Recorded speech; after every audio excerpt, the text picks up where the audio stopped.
We've been getting a ton of feedback about the appearance that Jimmy, the paleontologist, had on our show. He's an awesome dude. Yeah, he's from the Orlando Science Center. We have partnered with the Orlando Science Center. They have some amazing programs, exhibits, and fun things for your family to do, and we'd love for you to go and check them all out. Yeah, like the Dinos and Lights exhibit that they have right now going on.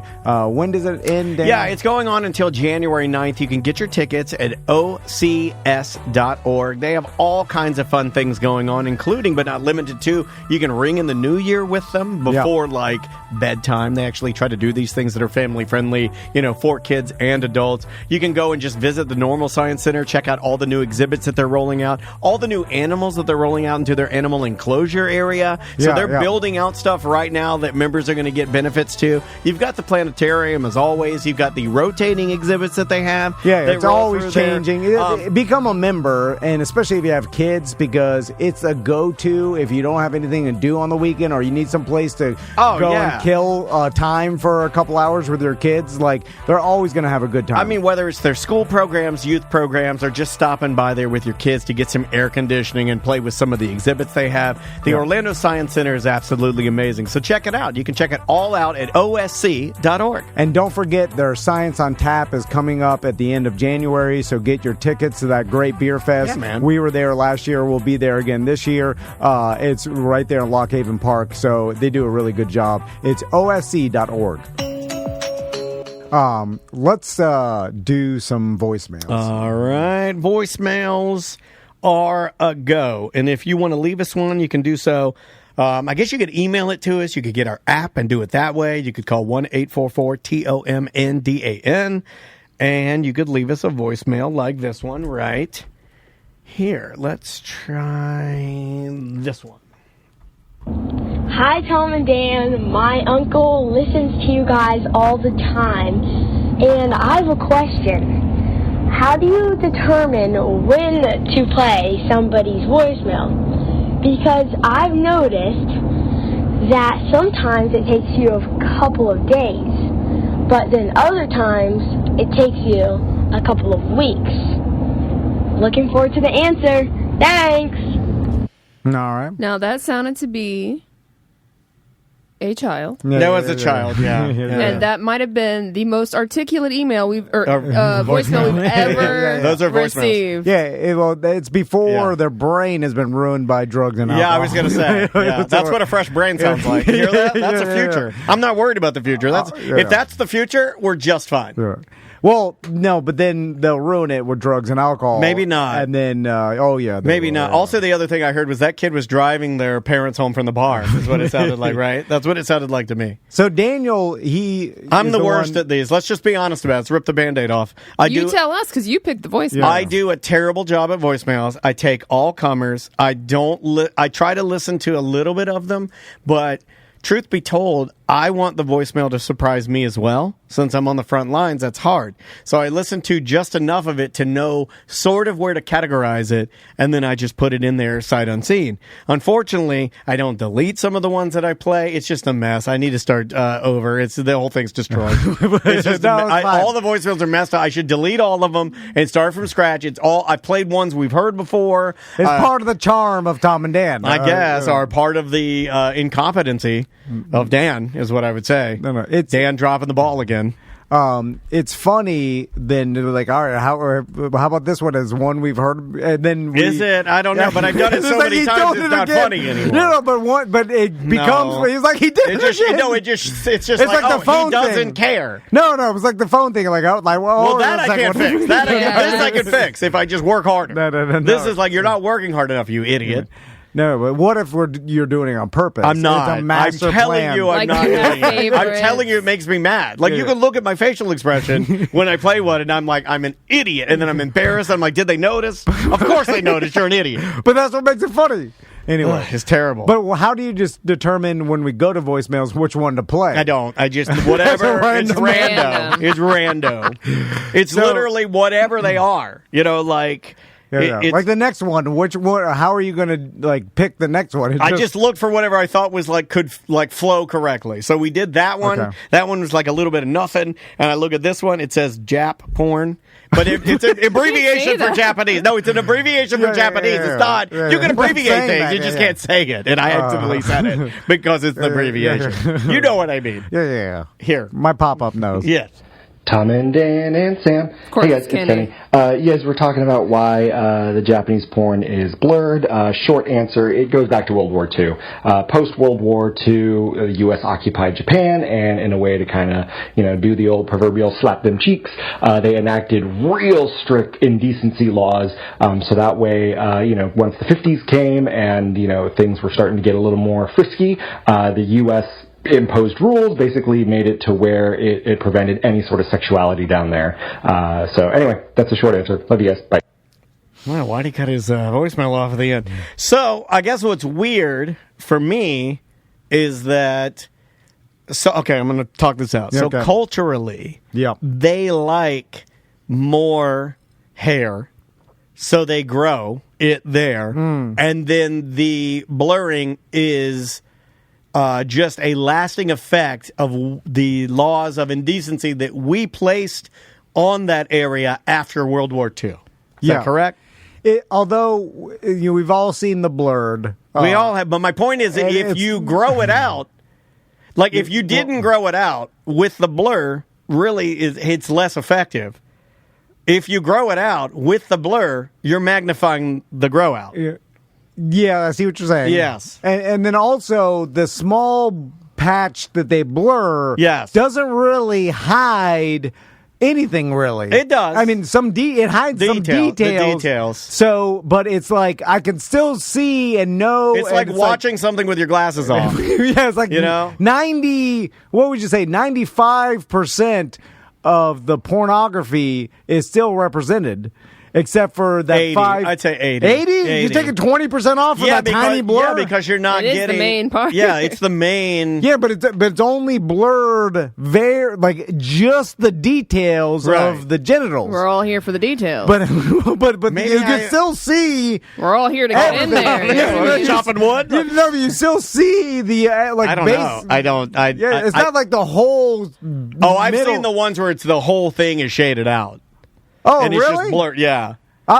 But I've also seen what you're talking about, but I didn't think that was the norm. Yeah, I just thought they just blurred the details of the P word. Yeah, I don't like that. I'm not a fan of that. I just think it's weird. Standardization. We need to standardize it. But it's just like, is this helping indecency? Like, the very minute details of the genitals, that's what's indecent. Okay, you know what? But I still see him nude, and I'm seeing him pound. You know what's weird? And they're doing some. I wish our guests would have came in a little later.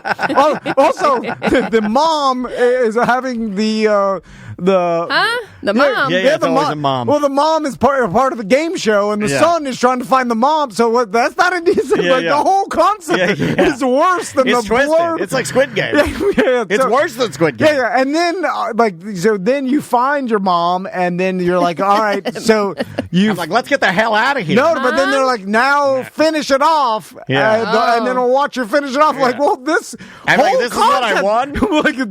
You know what I'm saying? It's not like the rest of it is very romantic and softcore. Whatever. It's all bad. But they're wrestling in oil, and they're simulating essentially like they're trying to stop each other from getting at each other. So it's a kind of a rapey thing. So, but then they'll blur out the genitals. It was just like, wait a minute. The whole concept should be blurred out. The oil rape was fine. Not indecent. Another thing that's weird, and I think it's coming to this, but I think what you're going to have is you're going to have... I can't look at her. Guess don't look behind you. My God. They're right behind you. You're going to have where you get to pick and choose the aspects of the person in the video. So, you can have it blurred, you can have hair, hair. You're going to be able to... There's going to have a lot of sliding little tabs that you're going to get to check, I think. Okay. In the future. Where you can add things to it, take things away. Well, then it's are they just CGI? Yeah, it's gonna be photorealistic, and you'll just go to it. You'll say exactly what you want, and they'll give you a presentation. Is that the same? No, it's not, but it's what it's going to come to. Yeah. It's safer for everybody that way, though. I feel like you take the real humans out of it, you just make it all robot images, and then it's fine. That's not the same. I don't think that'll go. It's where it's going. Humans want to see other humans, right? Like this, too late. The CGI is not gonna do it for them, right? Only based on the fact because our representation of our real body as humans right now is still the dominant force. But the more time we spend in the digital world, the more influence the digital world has. So you're going to start to see the influence of that digital persona. So the younger generation want to see that. They already probably. And I know this sounds like really trippy, but I bet you they already identify as some of their avatars from Roblox and the way they communicate more than we do because we're just old or older. And then they're going to lean towards wanting to see the avatars. It's an extension of who they really are because they use tech differently. I don't know. Just a theory. It could. Once it's like we talked about, like the Photoshop, you can't really tell what. If there's a celebrity nude that's photoshopped or not, it's like so good. You need some professional to tell you if it's fake. You need somebody to be able to dig in the code. In 50 years, the CGI going to be so good you can't even tell if it is a human or not. I'm going backwards, where I like it really polygons. Oh, okay. I like an old, it's like Minecraft. Yeah, I like an old Tomb Raider, big coners. A big plastic digital. Badonkadonk. Big Minecraft torch. I like a squared off jaw on a lady. Let's do another voicemail. All right, let's do this one right here. This guy keeps calling. Hey guys, I just heard the voicemail I played challenging Tom, the sprint triathlon. No, I am 280. Actually, that day when I called, I was 279.4. My new personal best, all-time high.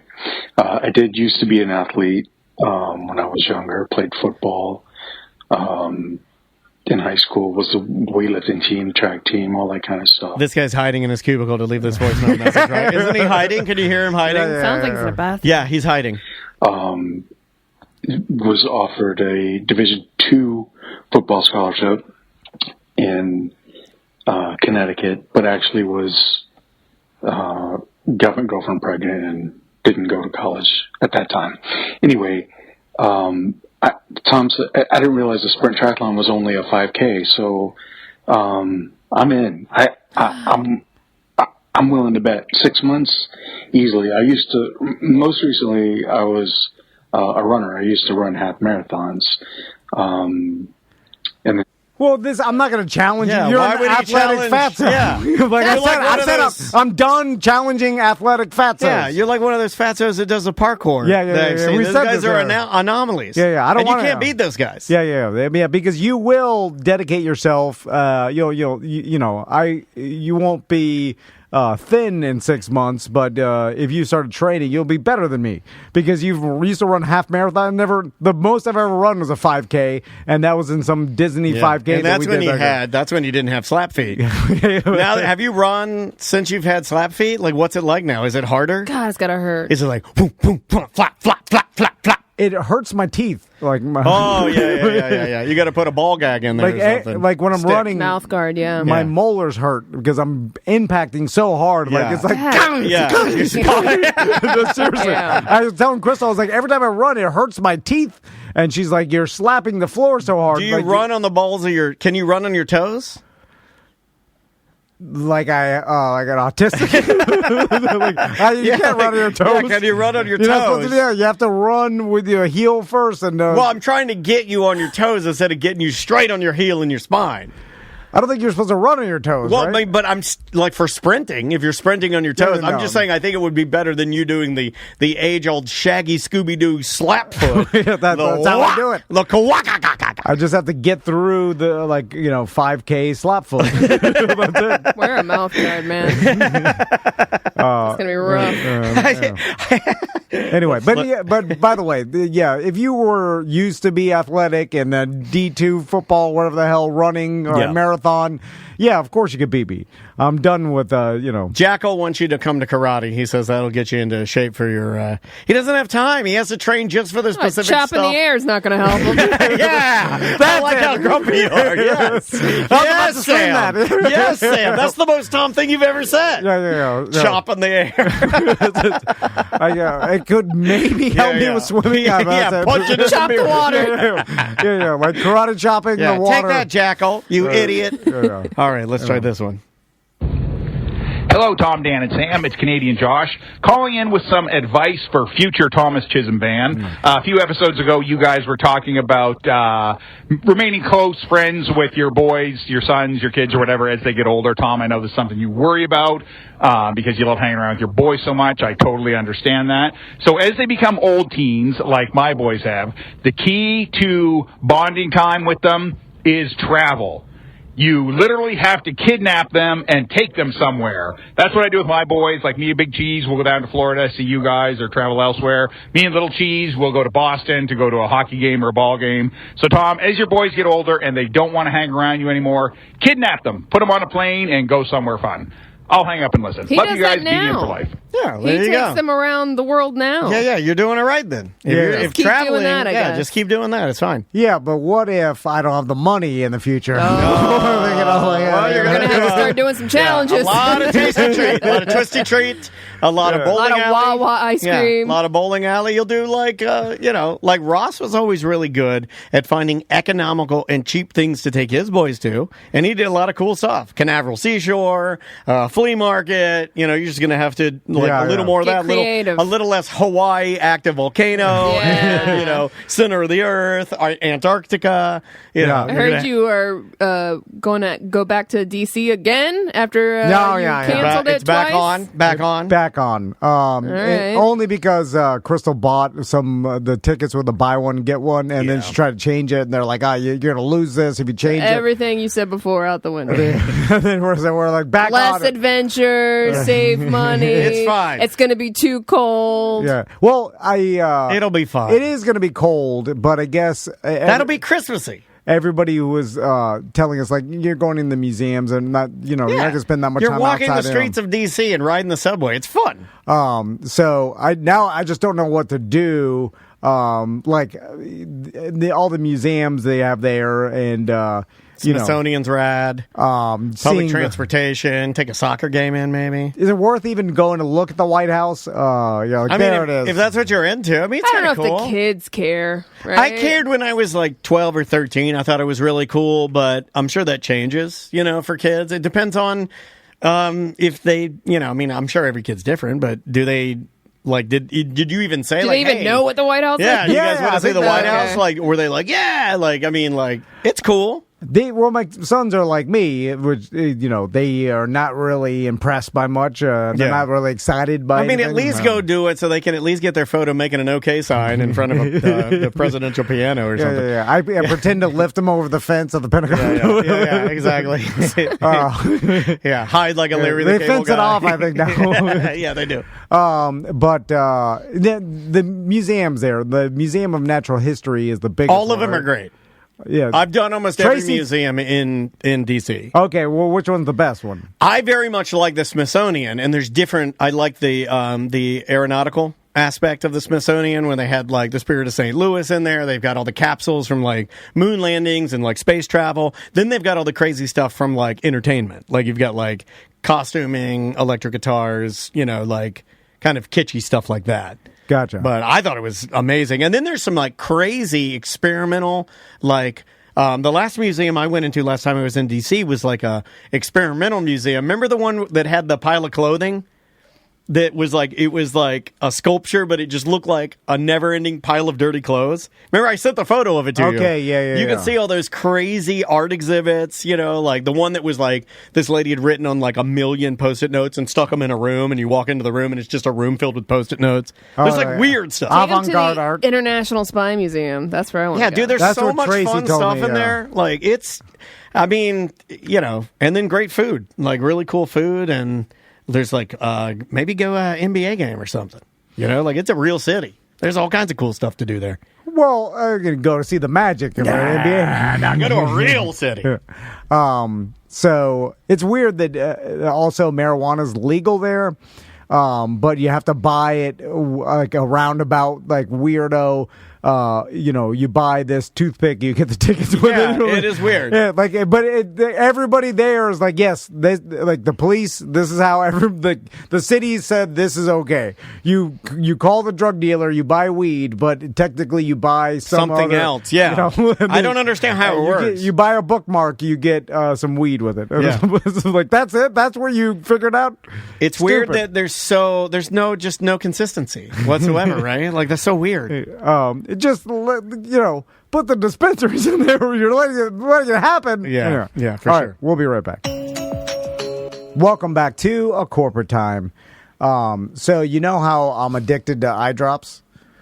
I do, yes. I see you use them every day. I don't see him use it, but I hear it every day, and it's the same... It's the same sound. That's disgusting. It's the same sound as you do in Kratom.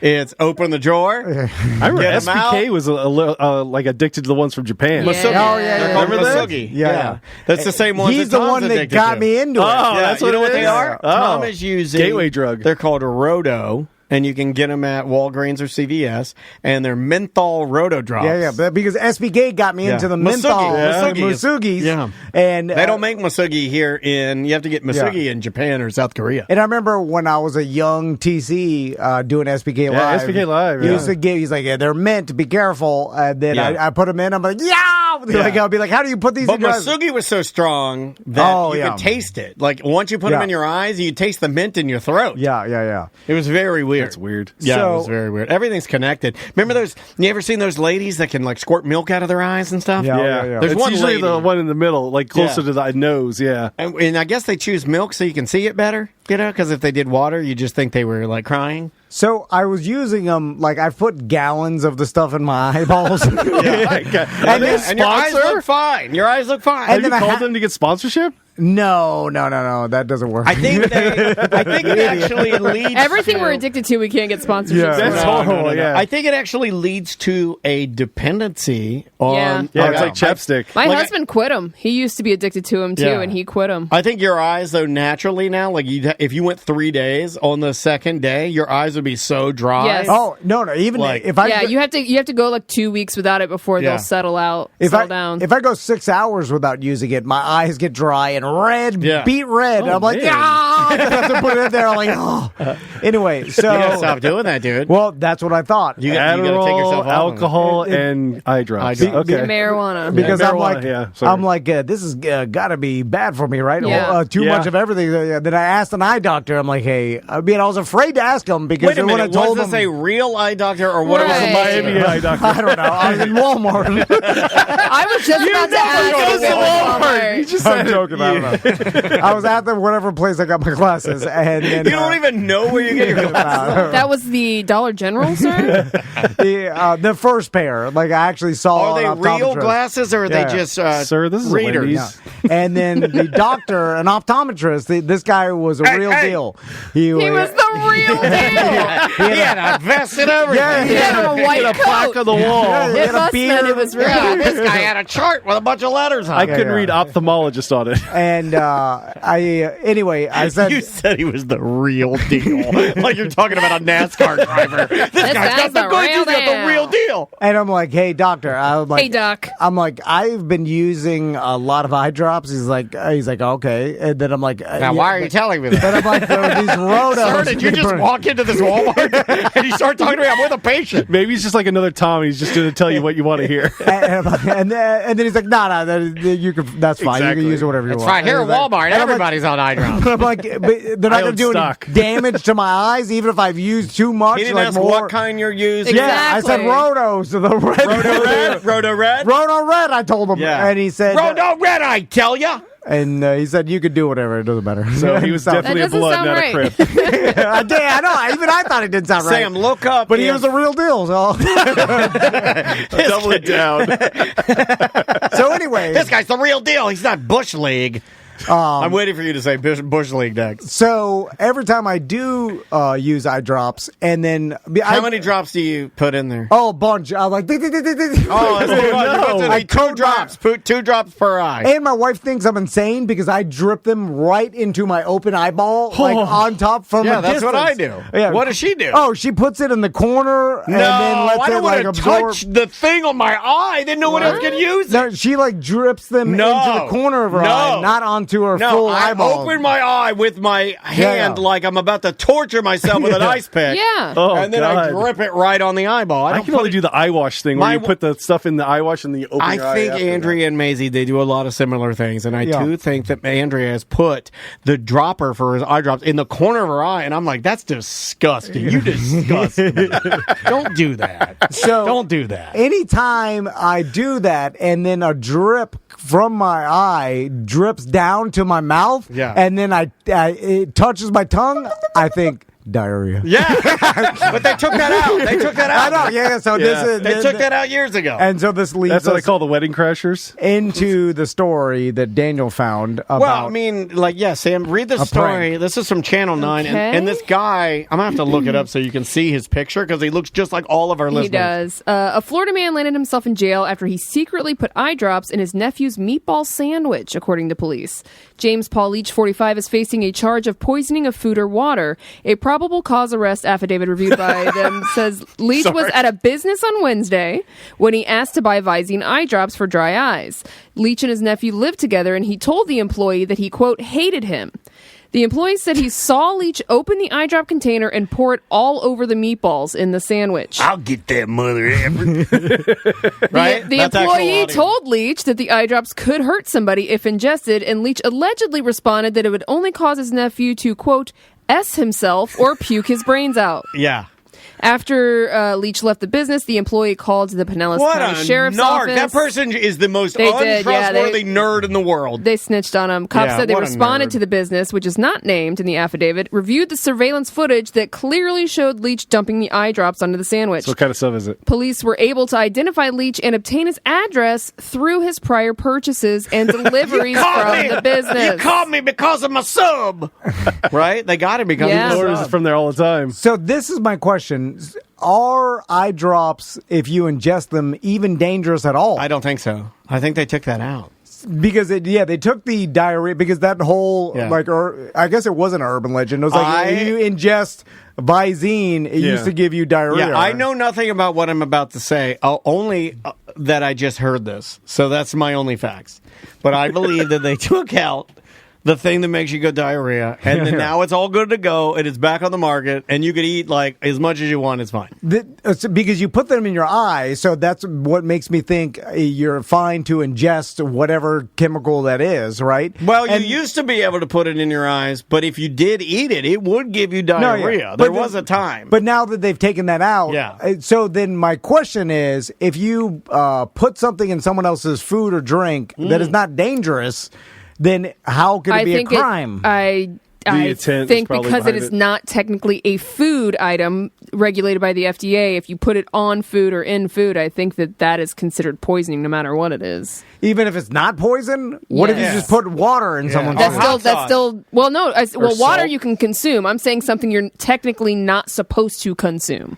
Pieces of paper. That would be tampering and poisoning, But now this is your letter of the law thing again. They're going to get him. Yep. Eye drops technically are safe to consume and ingest. They are not meant to consume.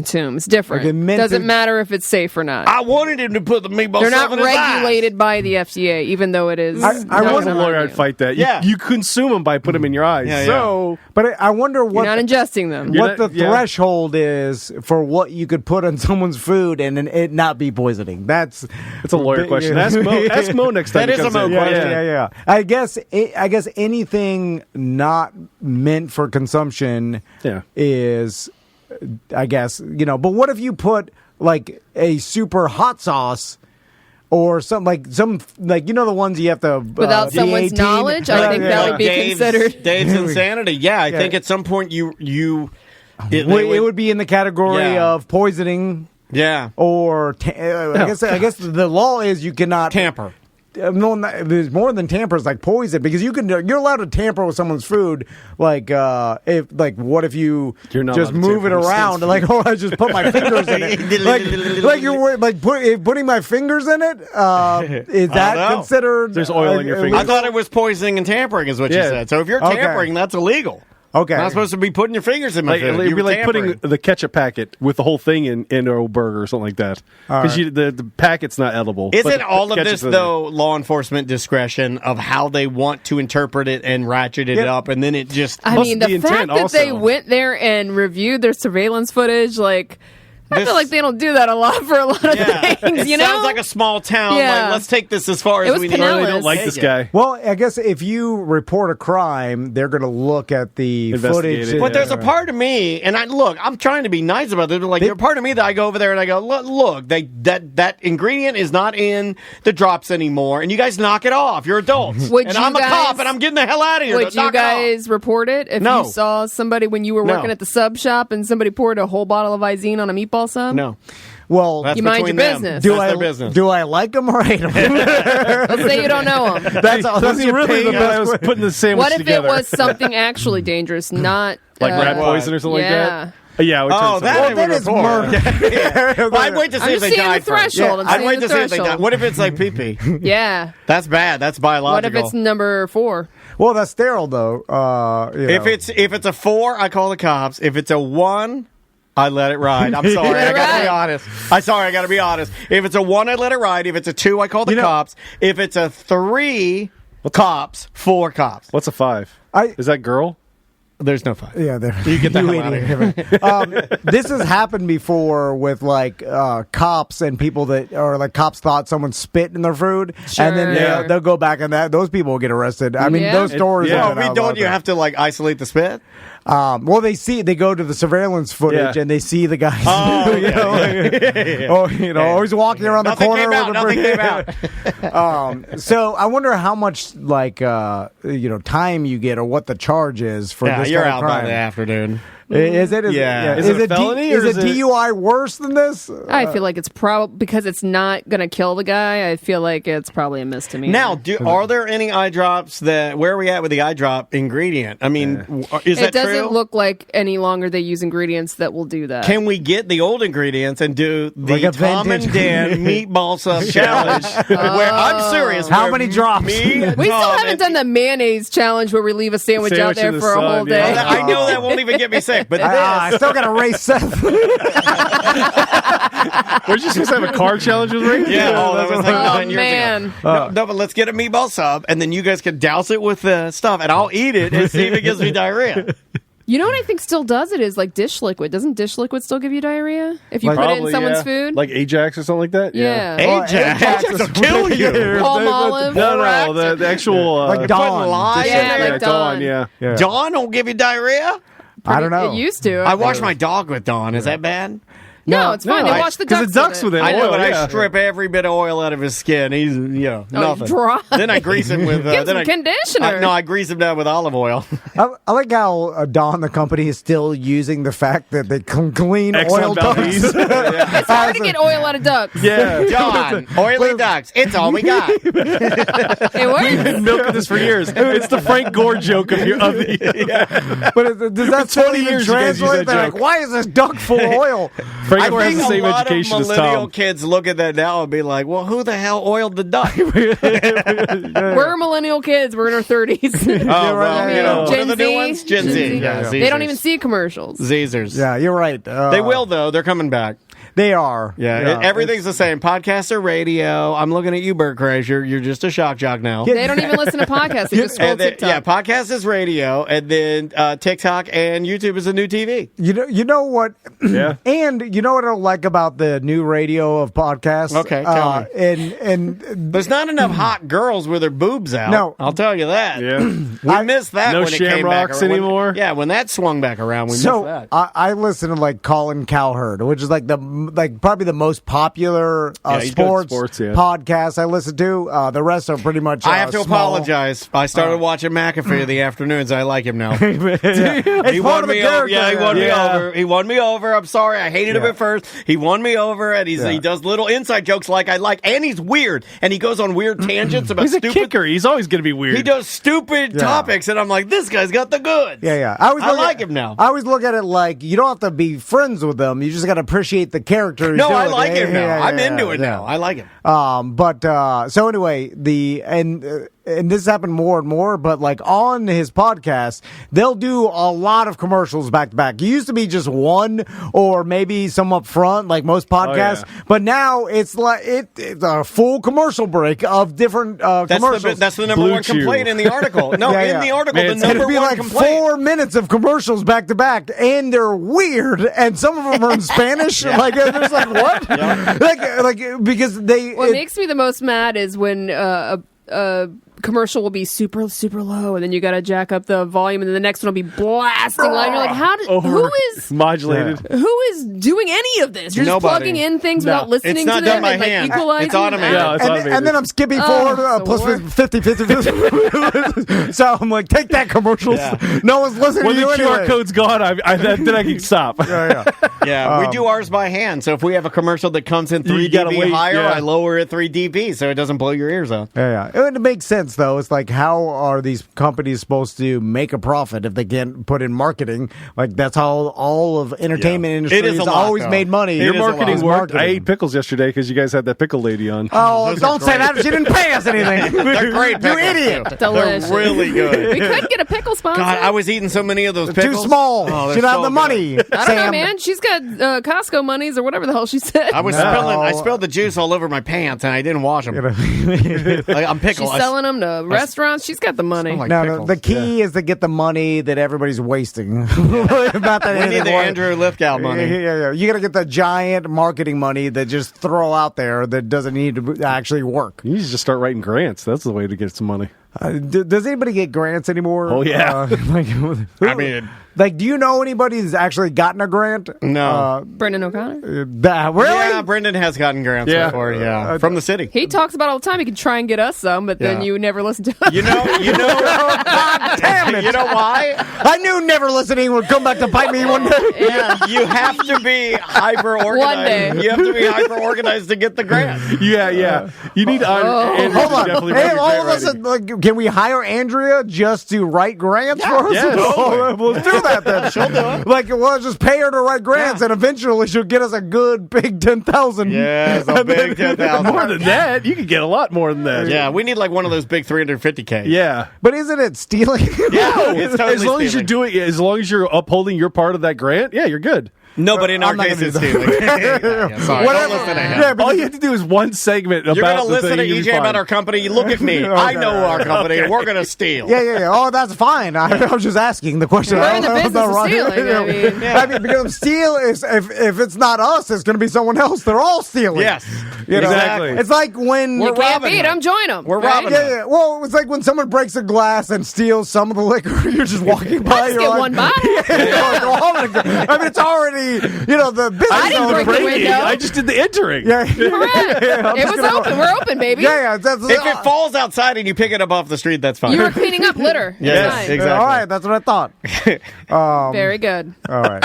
Remember when the guys were having 10, 24 packs of Heineken in the floods? Carrying it out. I know what he's talking about. I'm sorry, cut that out. That's the only thing he's ever has to get cut out. We'll be right back. Also, am I right that Colonel Sanders doesn't look anything like the real Colonel Sanders? No, he did. No, he He did. looked exactly like the guy with the little... They just did that for black people, like Aunt Jemima. They changed what they all look like. Oh, okay. But the white people, they kept him pretty close. Because he did TV appearances like in the 60s and 70s. Okay. Yeah, he was actually in commercials. Okay. Yeah. And he wore the right. suit and everything. And but I don't know his story. I don't know if he was a good guy. Yeah, I know like, he was in relation to now. Time, sure. So he was a shrewd businessman in the sense that he hated corporations and how they would take over and change things. So when KFC ended up exploding, basically the board of directors is like, hey, in order to save money, we need to change our recipe. And Colonel Sanders is like, no, you're not going to change the recipe. This is like the 11 herbs and spices. And they're like, hey, we're the board of directors. Like, we're going to overrule you and we're going to change it in order to save money. So Colonel Sanders is like, okay, well, I have an appearance on Johnny Carson tonight. I'm going to go on live television and say no one eat at KFC anymore. So you make your move.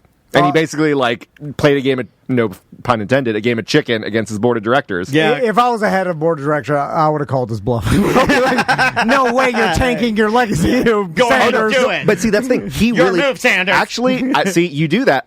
The type of personality from interviews, he really didn't care. He's like, I have my money. I don't care if it goes down. Like, I'm just going to go ahead. If this business tanks, I'm fine because who gives a crap? Ghost of Manu Bull basically says that from that point on, Colonel Sanders would talk to anybody that would listen and tell them that KFC was horrible.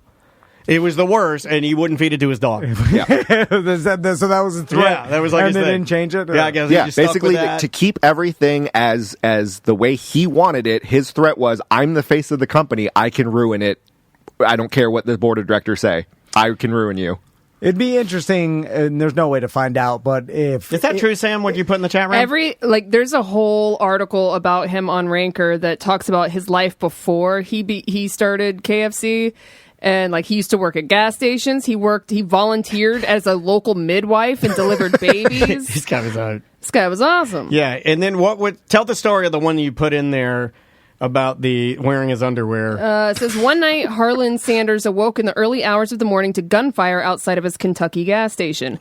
When the future colonel went outside to see what was happening, he discovered two rival bootleggers shooting at one another.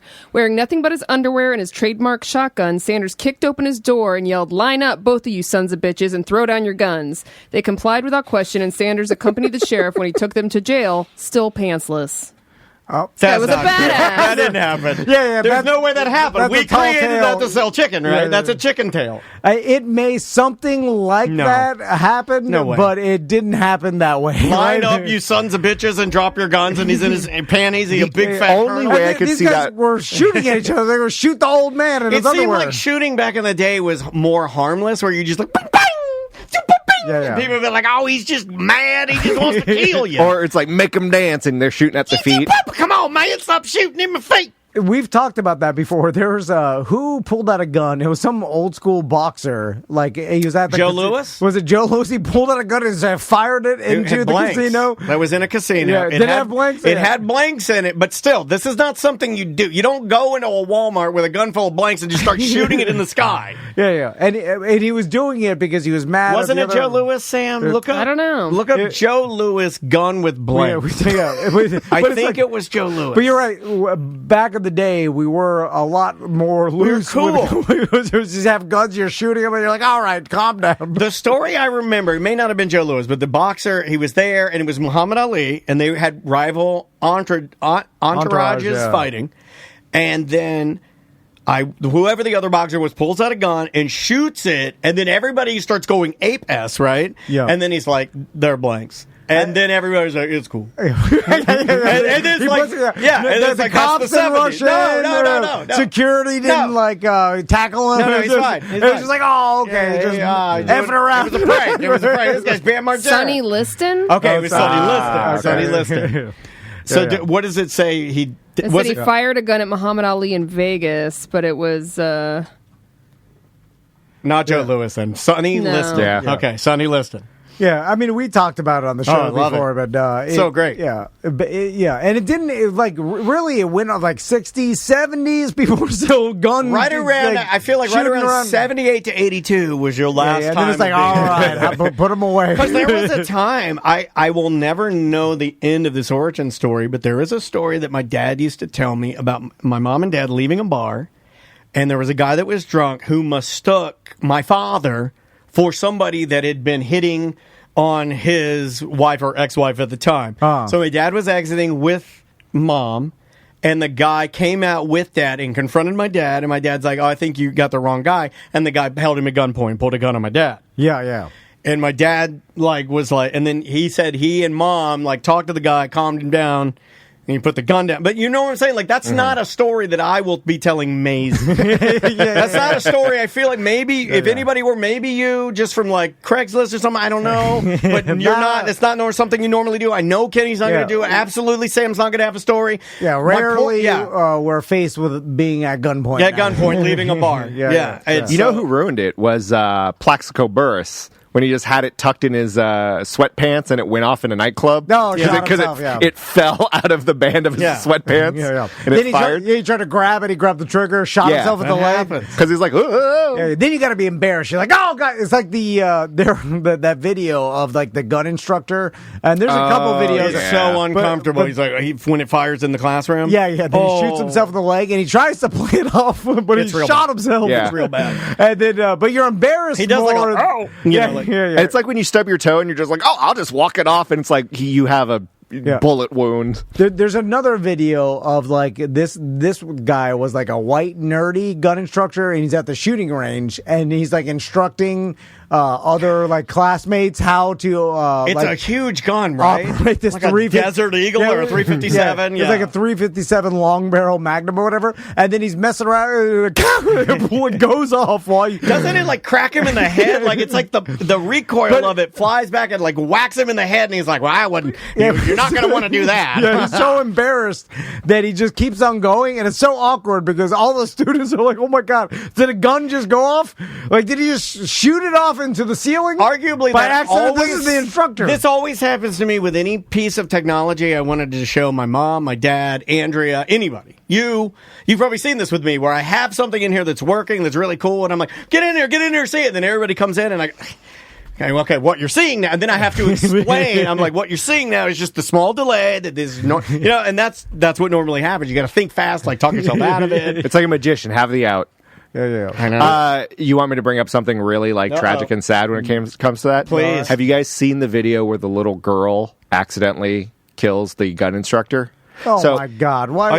So far we've talking open casket. What's wrong with you?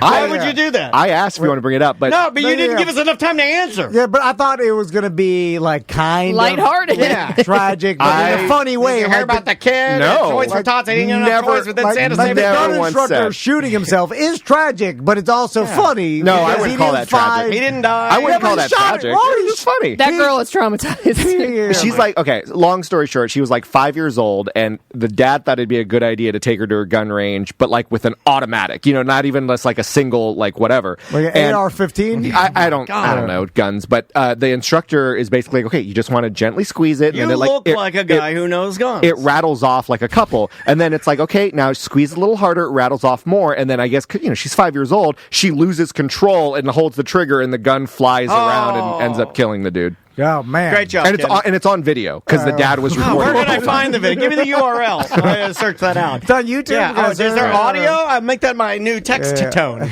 Well, in happier news, I was actually there when you guys did the teddy bear toss. I was doing some of the fancy LED boards and everything. That's awesome, dude. Anytime, which, by the way, I would love to get that Mo sound effect because I want to give it up there so that way because Mo sponsors Clear some it with stuff. Mo first though, because I'm going to be giving you the dumb Mo sound effect, and then he's like, that makes me look like a fool. I don't want that at the game. I know I think he's down for it. Okay. He's he all about the sponsors fun. a segment in the game, and I would love to play that when that happens. But we caught you and Andrea doing I think the Mariah Carey "All I Want for Christmas" we were cam. singing. We did singing that. Yeah, we were singing on the camera and dancing. You were bringing up the thing about why are they showing the Santa versus whatever.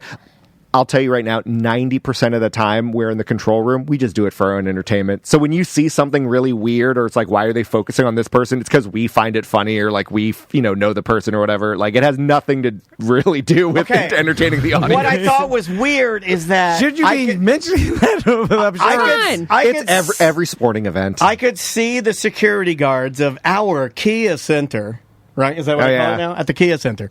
I could see that. I'll never call it I read that on accident. No. It'll always be Amway to me. Just like Twitter. You'll always be Amway. It's a TD Waterhouse. I'll die with Twitter and Amway. So the guy, one of the security guards, was giving the Solar Bear Santa like some business because you guys kept putting up this beautiful Santa Claus. That looked like he was Santa Claus, right? Like there are guys that look so much like Santa Claus that are Santa Claus. Yeah, yeah. And this guy was one of those guys, and they kept putting him up there. And then the security guard for the Amway just kept like nudging the Solar Bear Santa, who was wearing the finest of Spirit Halloween costumes, and being like, "Hey, why don't you look as good as that?"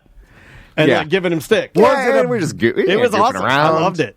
Was it a bit that you guys were aware of? No. No, because when we have the cameras out there, again, 9 times out of 10, we just spot something where it's just like, oh, that's interesting. Let's focus on that. And it's purely by happenstance. Is there anything you guys have ever, I don't know if you can even talk about this, but are there things that you've cut to and then you're like, oh, got to cut off of that? Or... Yeah, basically, back in the day, the old Predators games when the girls would flash or whatever. Would they really flash? Oh, my God, yeah. That was slightly before my time. I remember that the legendary Predator party to go to was they would do and you can't do this now apparently, but they would do a pimp and hoe party. Mm-hmm. Oh, yeah. And the whole... the late 90s. The old arena, before we tore it down, would just be packed full of people. Like, you'd have, a bunch of guys with fedoras and, fur coats, and then a bunch of ladies in lingerie having a pimp and hoe party. This is when arena football games were on Friday nights. Yeah. It was not catered to families. It was nuts. Yeah, it was literally meant to be a Friday night party before you went downtown to, Cairo or whatever. But then the Arena Football League as a whole started catering to families and kids, putting games on daytime Saturdays, and so that it just kind of ruined that feel. But we've done that. Now, certain events are different. Like the Solar Bears, if we get a college kid and they take their beer and they chug it, that's totally fine. But at another event, for example, and they take it and they start chugging it, cut away. Yeah, because it's not like the feel or the whatever. You took my question. Depends what the event is. It seems like Solar Bears does something that I really love. They let the kids do the chug too with their sodas. I love that. You got to start them early. Yeah. I like that. Well, there was a thing that happened a couple years ago. The fans started doing it called Popcorn Mania. Because it was one of those, for $10, you get all-you-can-eat popcorn. You keep going, getting refills. And then someone, when they were on camera, they were drunk, and they took the bucket of popcorn and just dumped it on their heads. Everyone's laughing. Everyone started doing that because they realized you could just go to the concession stand, get a new bucket of popcorn, waste food. Coming back down. And destroy the arena by popcorn everywhere. Yeah, it was bad. And it would get, everyone started chanting, popcorn mania, clap, clap, clap. And they were doing that. Bringing so it back. Every time that there was a camera shot on a person, they would find a bucket of popcorn to dump on their heads. Well, that's fun. That is pretty good. No, it was a lot of fun. Did they outlaw popcorn mania? Or because let's bring it back. Because you can't control the mania. It would sell so much popcorn because now everyone would get the $10 unlimited buckets. Let's bring back popcorn mania. I only ever saw the camera cut away once at a Solar Bears game, and that's when Brennan was doing them. Blah, blah, blah, and I was like, I don't think you can do that here. But the cutaway made it funny. It was. It did. Yeah. It amped it up. We do the kiss cam as well, and we try to get the awkward ones. But then if they do it, where the guy... How do you know? How do you know you're not putting it on a brother and sister? Oh, you don't. You don't, and it happens because sometimes there are people that point to it and they shake their heads no or whatever. No, yeah. We have a graphic. I was waiting for them to put it on me and Tom one year. If Kenny is there, he's going to put it on me and Tom. That's what I thought God! Too. Yeah. I was waiting for it too. For a different reason. We have graphics too, where sometimes we'll have a this a lower person's third. gay, outing them at the arena. Oh my God! Or it'll say friend zoned, and then a big stamp on If that actually happened happened and you put me, oh my God, I would cry. Oh my God, that would be terrible. Now, I would like to see more fake engagements because that's what I like. Yeah, but I like the ones where it's the mascot does an intricate dance with what used to be the Magic Dancers. Now it's the Magic hype. Oh yeah, it's it's a dance group. Yeah, it's a dance group, but I like it. And then the mascot stuff, he turns around and then he takes the head off it as the boyfriend. Have you seen those? Okay, yeah. They do it with the Chicago Bulls mascot and different people where the mascot's doing this crazy dance, pops the head off. It's been the boyfriend the whole time.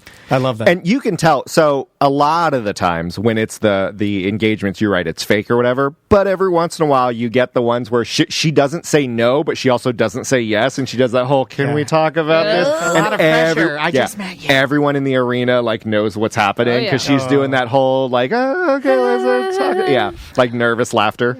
So God, don't do public. So it does go wrong. I always thought every one of those was set up. Again, most of them, yeah. Most of them are, but every once in a while you get that where it's just awkward. So, I was talking to you guys before we even went on Twitch that, the Orlando Magic own the Solar Bears. They also own the Osceola Magic, the G League team. And they had a proposal there, and we knew about it, and we were doing the kiss cam, and we ended up doing it. The guy didn't get up out of his seat. He just was, like, sitting next to her, and then just turns to her and, like, holds it in his hand like he's just talking, like he's just showing her something on the phone, and that was the proposal. Like, we just wasted that whole opportunity for him to sit there. So he didn't really lazy engagement. I like it. Well, maybe he freaked out. Yeah, he could have panicked. It could have been. Well, speaking of panic, You ever had anybody pee their pants? So we had a game against Mexico City, and it was like Mexican Heritage Night. So we would play makes sense. The Mexico National Anthem and the U.S. National Anthem. So, they do the U.S. National Anthem. It's like, and now to perform the Mexico National Anthem, some 8-year-old girl. They booed her. No, she stood there. Silence. Silence. Went Now, blank. Here's the thing. If it was the U.S. National Anthem, we've seen it where, like, the coaches or the crowd start singing. Sure. But it's the Mexican National Anthem. No one knows. No one knows the lyrics, so everyone just, and it was awkward, and everyone just felt bad for the girl, so they started applauding to try to get her. Still didn't start singing. Oh. And then it just, What is the Mexican national anthem? Apparently we should know that, right? The game I got a lot of joke answers. You guys should have had that on retainer. You could have just played it in the background. Seriously, I always thought you guys had every Why national... doesn't the mom run out and save her child? She knows it. Maybe she doesn't know it. Dude, do you know how many people that don't know that? Dude, I know Americans that don't know the national anthem. Yeah, I'm telling you, though, that we were trying to scramble because we thought... You've heard your kid during rehearsal. Yeah, and during rehearsal... she performed it. So, we thought that's why we didn't have it backed up, because it's a once in a, season that's thing. Bad planning. So we don't have it. As a producer myself, I got to say, you dropped the ball on that one. Well, yeah. Thankfully, I wasn't producing. Did they just say, "Oh, thank you"? Gracias. Hey, your inflection on that was really good, because the announcers do go, "And thank you." To be honest, and that's Alicia Rodriguez. The game had to start. You know what I mean? Right. Like, you can't have it. So, when nothing happened, it's like. And now the visiting team, the starting lineup. Isn't they just usher her off? And she cries backstage because she's like, I blew everyone felt that. So what ended up happening was, in order to make it up for her, it's like, and we have a special performance from Alicia Rodriguez. So after the game, she came on to. Whoa, that was really her name? I just guessed I was using your name, but she actually performed it. But it's the end of the game, and it's a minor league game. Still counts. Yeah. Thought that and did they lose? Because then you can't sing. Oh, yeah, they did lose. That's what hockey? I feel like if it's Mexico City, they're going to lose. No, this was the basketball. But see, that's what's crazy. So, on the one hand, you're like, wait, are we singing the Mexican national anthem because the Mexico City team won and we're just rubbing it in the face of all the Americans?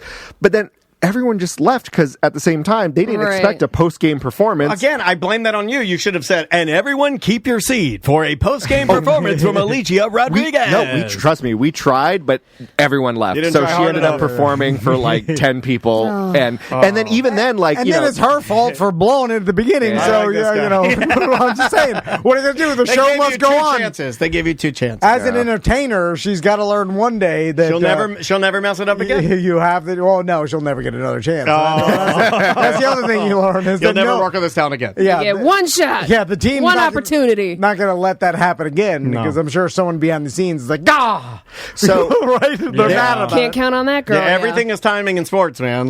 Once that clock is going, especially when it comes to timeout. So sometimes when you see those segments that happen, let's say we try to do the kiss cam and it ends with a proposal, but it's taking too long, we have to hit the horn and go back to the action. We can't wait for the person to do the proposal. We gave you this time, that's it. Well, speaking of proposal, and what the ones where the fake ones where the girl storms out and leaves, and the person's all rejected. I used to believe those, and they were like, "Whoa, I saw it." I used to believe those 100%. And I was like, "Well, that's never. It doesn't even happen for real. You must know if you're asking someone to marry you, that whether they want to or not. It's not how often is it a surprise? I'm thinking speaking of myself and most of what I've seen, it's shouldn't be. But every once in a while, you get the Michael Scott that doesn't read the situation. So I think I said this on BDM show, but a long enough time has passed that I'm saying on this show that I was, I'll just say, at a meeting one time with a client. And then we're just talking, whatever. Yeah, yeah. And then the client did what I get great enjoyment when the boss goes to their employee, like, hey, tell them the story that's super embarrassing to entertain my other business. You're my lackey. Sell yourself out for me. I always get enjoyment out of when the boss forces the I employee. have influence. I'm going to use that to make you uncomfortable right now for my new friend. Yeah, I like that. Sell yourself. So we're talking, and the engagements come like that conversation or whatever, and then he's like, Jared has a story about, tell him about the time you asked, what's her name, to marry you in a hot air balloon. And then the person proceeded to tell me a story how he rented a hot air balloon, and for him and his girlfriend, and then they flew up over, I won't say the place. Over the plane, and then beautiful area. He asked her to marry him in the hot air balloon. Okay. It was him, the girl, and then the pilot. Yeah. I wouldn't call him much of a pilot. I'll call him a fire puller. What is he actually piloting? He releases the gas. He's the gas releaser. The wind. I've been in a hot air balloon. You can't actually control where it goes. You're just blowing the fire. It's like controlling your dreams. And then he asked the girlfriend to marry him, and she said no. What? I at full altitude. God, I need to hear the whole conversation. It's one of my favorite stories that I don't know about because I wanted to ask so much, but I could tell he was embarrassed. Of course. By bringing it up again in front of a stranger. It's his most powerful memory. Well, the boss found it hilarious. Which I know why he found it hilarious. I find it hilarious too. That's why I'm talking about it. But he was telling me this, and I was like, and I was like, that must be rough. Yeah. And then he's like, I think he, understood the fact that other people think. How long did the descent take? Do you go the entire? It takes a while because they can only land in a pre-planned field. Yeah, like you have to go the distance. Yeah, you have to go the whole distance. It's not like we were like, all right, we're heading back to base. Super quiet. You just hear the fire. Unless there's an emergency, they'll just land in the regular spot. And here's what I want. So do you want to get Chinese tonight? I want to talk to Do they stay together? No. It was done after that. No. He told me. Yeah. But I want to know what they talked about on the way back, or did he talk to the drive home? I want to talk to the gas puller. Yeah, I want to talk to the fire puller about what it was like for him to, because he's in a tiny bastard. I'm sure it's happened more than once. Yeah, what if he's like, this is my fourth time, man? I don't think that's happening, because if you specialize in that, maybe two. A lot of people get engaged on hot air balloons. Maybe two. You think over a lifetime, it's got to be rare. It's the only one I've ever heard of. Yeah, only real one I've ever heard of. I mean, it sounds like a movie plot or something you'd see on The Office. I've heard every once in a while of maybe someone bringing it up and the other person not being interested in it, and then it just but never a big pomp and circumstance. Not in the hot air balloon. Hot air balloon or public display. Yeah. I've heard of this where it's a public thing and then the person says yes, but then goes back later, but they just said yes. So that it wouldn't be insanely embarrassing to everybody involved. I have heard the one that I've heard isn't even at a sporting event or on camera. The one that I've heard the most, and I think I've got maybe two of these, where it was asked in front of family party. Said yes, then on drive home fell apart because she didn't want to sell him out at the thing, but didn't want to get married. Right. Yes. See what I'm saying? And that's what you should do. And that is what you should do. Because the family, they're like, they're just eating, drinking. They don't want that. Let them eat their turkey. And then later on, you hear like, they're not getting married. You're like, save some money on a pussy. The only thing that would have made it worse is in there in the hot air balloon, and instead of him asking, it's like, look down, honey, and it's like all of her friends like doing the thing where they lay down and they spell out. Me. Will you marry me? And then they're all in like a pose, and then they're waiting for when you land. They're like, yeah, applauding, and then she has to tell him. I think you just. I think I jump out of the balloon, right? But don't the friends know? Somebody knew. Like, hey, somebody did. Somebody knew and let it happen. Yeah. And they're like, I'm laying down on A, no problem. I'm not gonna mention it. Do you owe that person, your friend, the honesty of, hey, man? I think she's going to say no. Because you also might lose your friend. Like, if you and Crystal were together and I knew she didn't want to get married and you were all up in arms about, I'm going to ask her, dude, and then I'm going to do the balloon thing, and then I pull you aside and, hey, man, I don't know if that's, and then you're like, dude, what do you know about my relationship? F off. This is my personal thing. Yeah. You don't know nothing. You're not a good friend. And then I'm like, I'm sorry. And then I've ruined that friendship. Listen, my whole life, I've often thought I knew what was going to happen, and I was usually right. But I just learned to keep my mouth shut, because if you could be wrong, then maybe you're altering the course of this person's life. Because what if I'm wrong about that, and the person would marry him, and then happily ever after? Okay. Yeah. But everybody knows. And so you just be the guy that when she does say no, you'd be like, I knew it. Yeah. It's better to kind of want to be involved in that. I was testing you. I knew it, bro. Everybody knows a relationship that they've seen that they knew it wasn't going to last, and it didn't last. There's some that are lasting that I'm surprised. Yeah, I'm like, wow, I can't believe they're still together. Then that happens. So holding on by a thread. I've got a couple of those. I've seen that happen, and then it becomes like, how long can it last? Yeah. Then I'm back in again. Go. But maybe I die, and then it was like the whole time, they die, and they went through a whole life there, and I was like, wow, they got through it. And then they appear on the MTV Music Awards, and then they make said out. It never lasts. Yeah, I mentioned that last week. It's crazy. All right, let's get out of here. Plug 2 moves, man. Yeah, 2 moves. TOOMOOFS just had a show recently. Matt talked about his bloodhead. Oh, yeah. And how'd that go? Does he look good? I haven't seen him.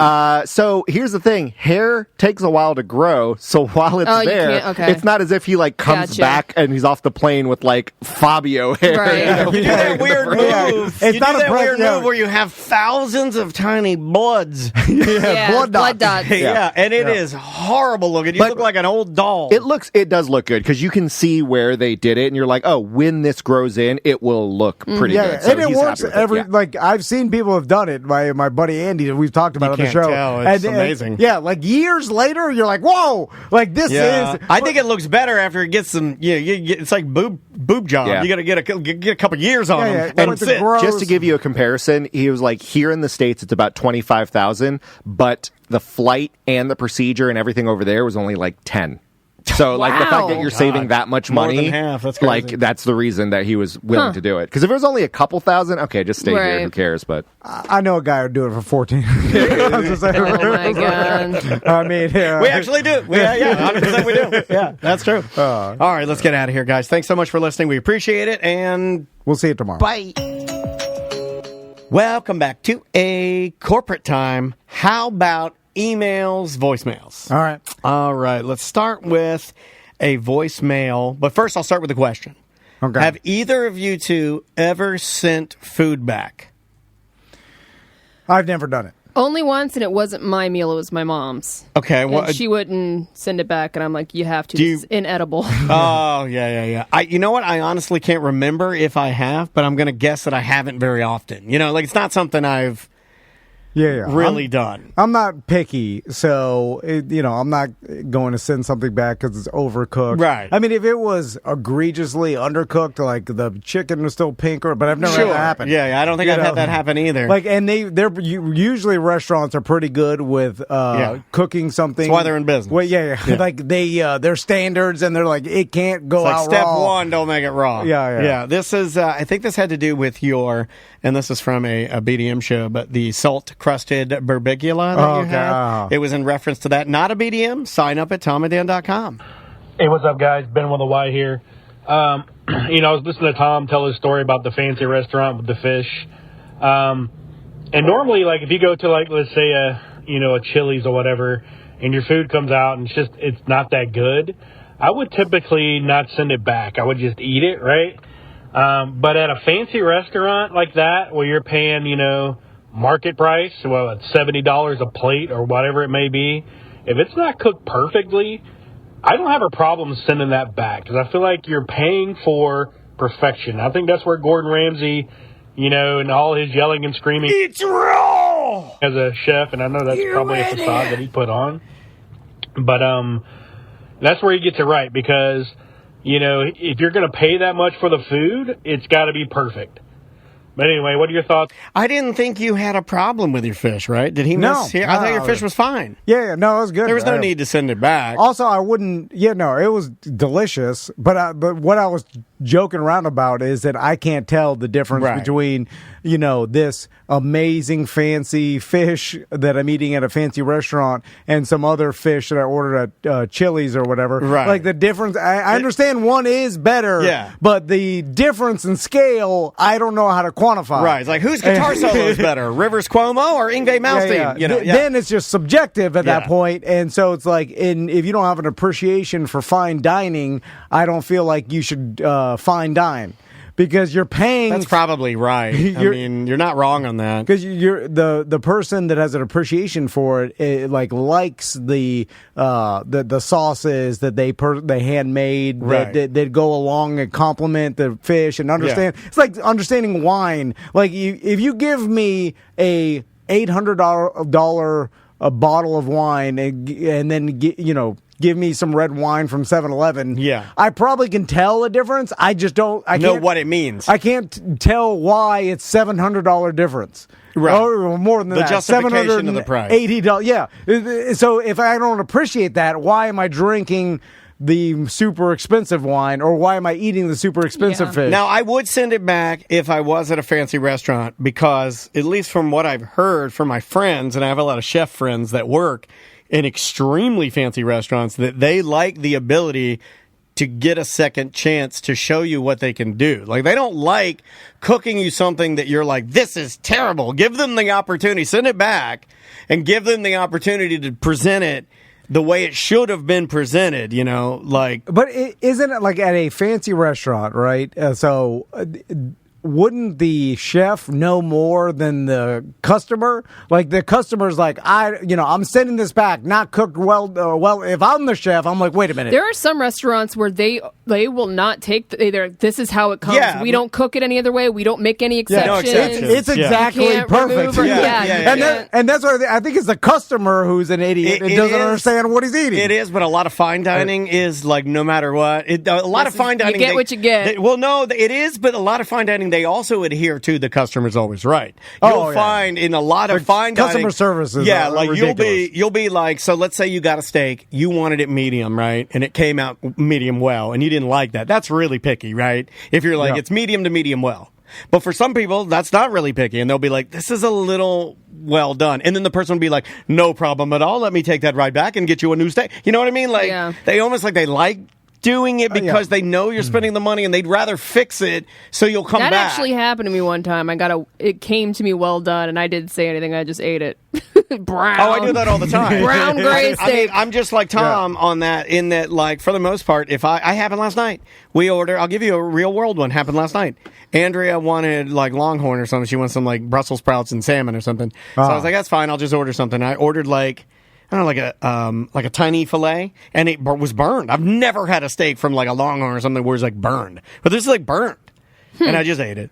Yeah. Well, especially if you go pick it up, like that's it was takeout. She brought it home. I'm sitting there. What are you gonna do? Like go back? Wait, from Longhorn? No. Is that because EJ got in your brain? No. I was like, we didn't feel like cooking, and then like, and then so she goes. She's like, I'll go get it. And I'm like, it's fine. We all order. We pass the phone around. We all order. She goes and gets it, brings it home. We unpack everything, and I look at mine, and I instantly know my steak is burned. And I was like, I'll eat it. It's fine. It's funny because I don't even care. I don't like ordering takeout from restaurants that in my mind I should be eating that food. Crystal does this. She's done it before with Outback Steakhouse. Ooh, right? Explain. So, like, I don't know where you're going with this. I think I like that. I think I agree with it. Well, it's like Longhorn, Outback Steakhouse, like even Chili's, like the medium, like even though Chili's is considered like lower, medium to low grade. But it's just like those kind of restaurants. I don't like going and getting pickup food from them. Okay, why? Because I feel like sitting in the Longhorn is part of the Longhorn experience.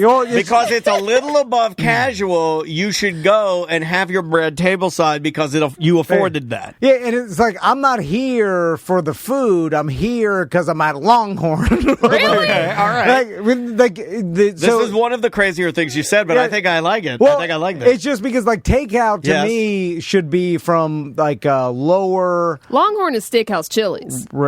Yeah, it is. But how dare you? But even you know Chili's, what? We're going to fight today. But now even, me and you are going to fight. I wouldn't go get takeout from Chili's. My dad would get takeout from Yeah. Chili's. Like, really? My dad loved Chili's, dude. Like, you go there, you eat the food. Wait a minute. Do you love Chili's? What about it when it was high pandemic and you couldn't go out? Yeah. It was fine, though. I'll do that. It was fine. It's never bad. I'm just saying that it. I don't think you can count that, Sam. I don't think you can count the pandemic. To me, it's part but of if you did eating it at then, Chili's. what's the point of not, or what's the problem with doing it now? Where's your line? like the ambiance of Chili's? No, give me your line. No, give me. You know the billboard that says. You know the billboard that says like human, and then it's got like a chicken, and then it's got like a cow, and then it's got like a dog, and then they X the dog, and that's where you stop. Like, I don't eat dog. Like, where is your line? So what restaurant is your last line of considered Tom Van Takeout, TVT? What is the last line? It ends at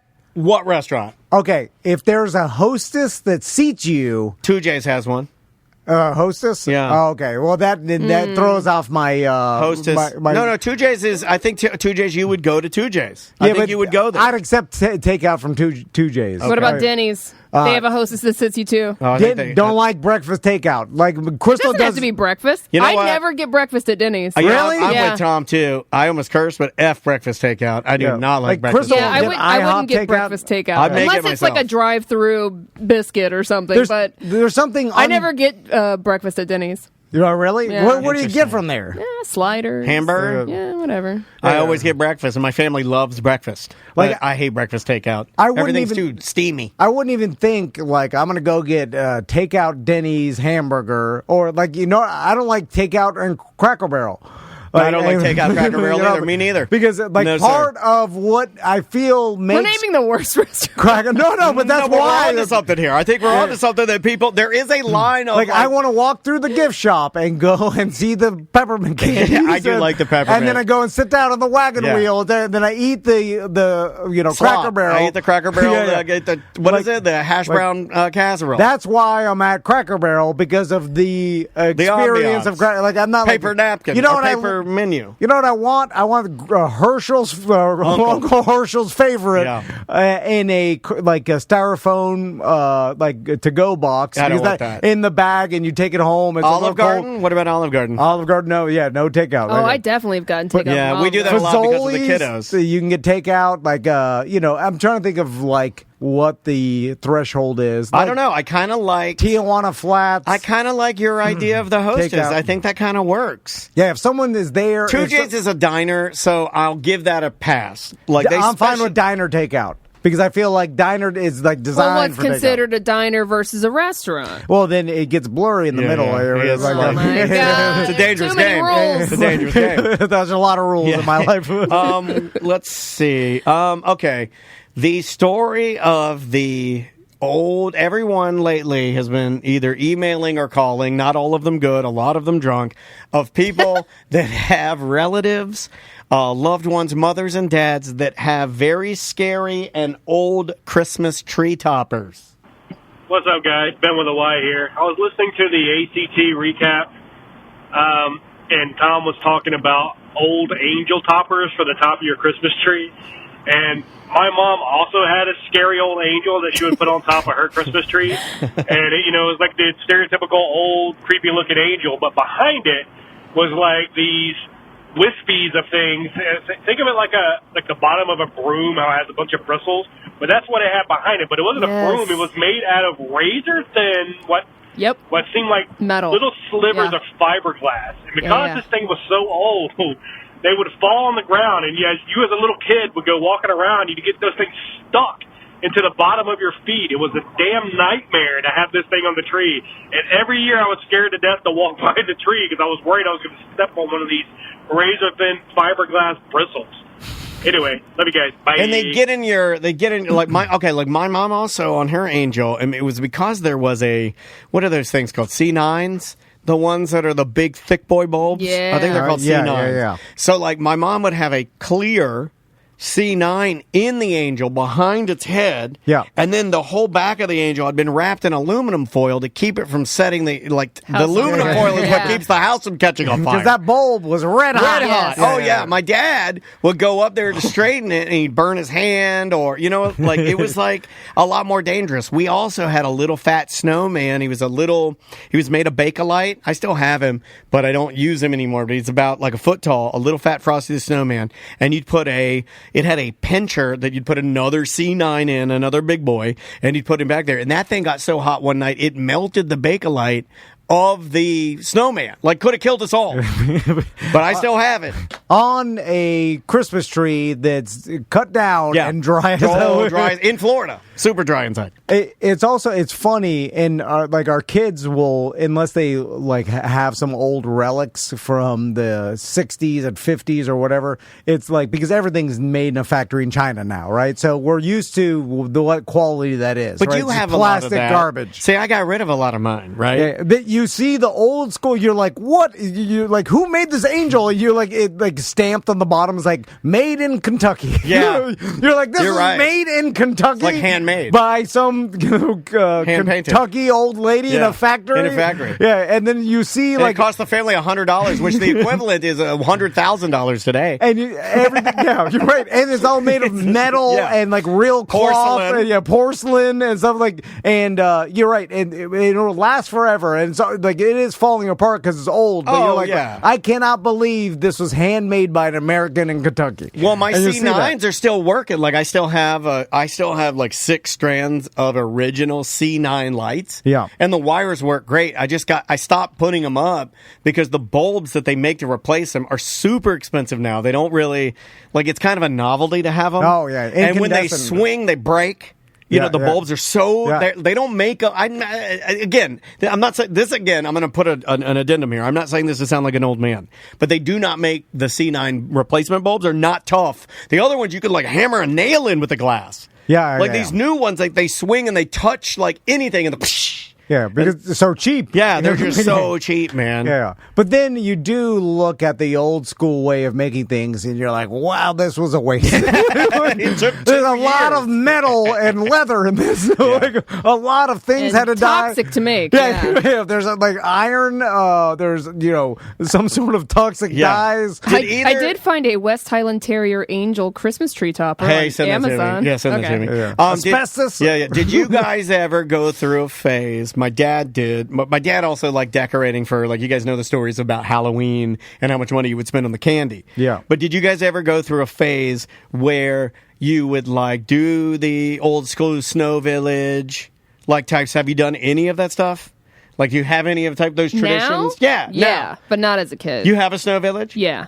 Okay, a Disney one. No, we don't have any villages, but as a kid, my mom, my grandma, all the people in my family had nativity scene, and it was all different. Oh my God, you stole it right. My mom's nativity. I do, and that is one thing I still have, but it's so delicate, and it's all porcelain, and I don't have the room for it.